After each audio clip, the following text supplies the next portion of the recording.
प्यारे बच्चों, आज कक्षा 11 हिंदी इलेक्टिव का वीकली टेस्ट हुआ। आप लोग मिलान कर लीजिए, आप लोगों ने कितना सही किया। मैं आपको इनसे आंसर बता दे रहा हूं। तो यहाँ पर है, प्रस्तुत गद्यांश को पढ़कर दिए गए बहुविकल्पीय प्रश्नों के उत्तर दें। प्रभु ने तुमको कर दान किए, सब वांछित वस्तु विधान किए, तुम प्राप्त कर को उनको न आहो, फिर है किसका वह दोष कहो। समझो न अलभ्य किसी धर्म को, नर हो या निराश करो मन को।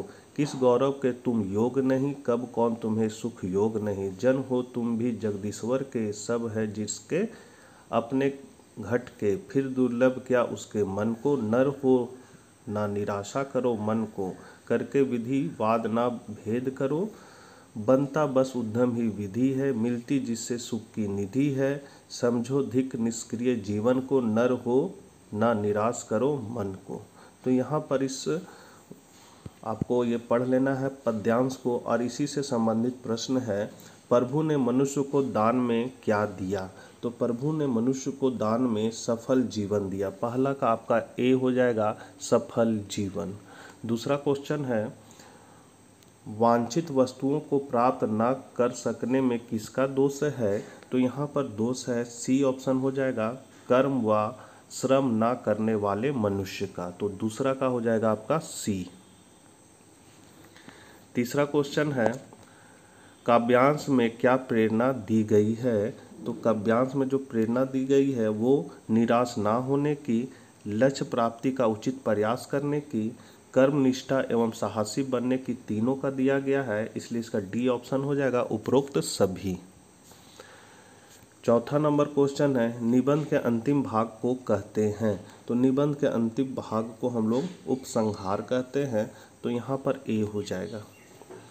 पांचवा है, नए की जन्म कुंडली एक किस विधा की रचना है।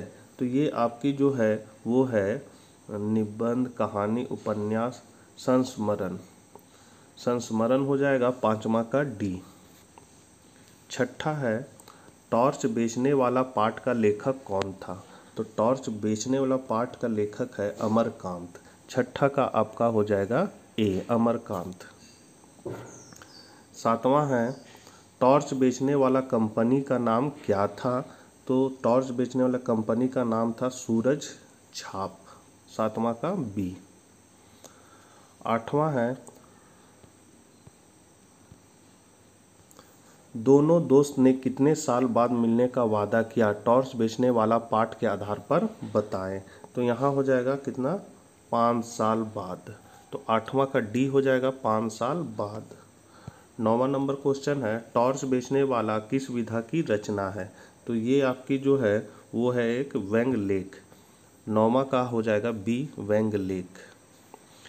कवि देव किस कालखंड के कवि हैं। तो कवि देव आपका जो है वो रीति काल के कवि हैं, मतलब रीति कालखंड के कवि हैं। 11 हो जाएगा, हंसी की चोट सवैये में कवि ने नायिका में किस तत्व के शेष रहने की बात कही है। तो ये कही है आपका आकाश तत्व। 11 का हो जाएगा सी आकाश तत्व। 12 है, सपना कविता को देव ने किस छंद में लिखा है। तो ये हो जाएगा आपका 12 का बी सवैया। 13 नंबर क्वेश्चन है, निम्नलिखित में से कौन सी रचना कवि देव की नहीं है। यहाँ नहीं है पूछ रहा है, इसलिए हो जाएगा सुर सागर। 13 का हो जाएगा डी सुर सागर। 14 है, मकबूल फिदा हुसैन का जन्म कब हुआ था। तो इनका जो जन्म है वो हुआ था 17 सितंबर 1915 ईस्वी। 14 का हो जाएगा ए। 15 है, हुसैन की कहानी अपनी जवानी पाठ के दूसरे भाग का नाम क्या है।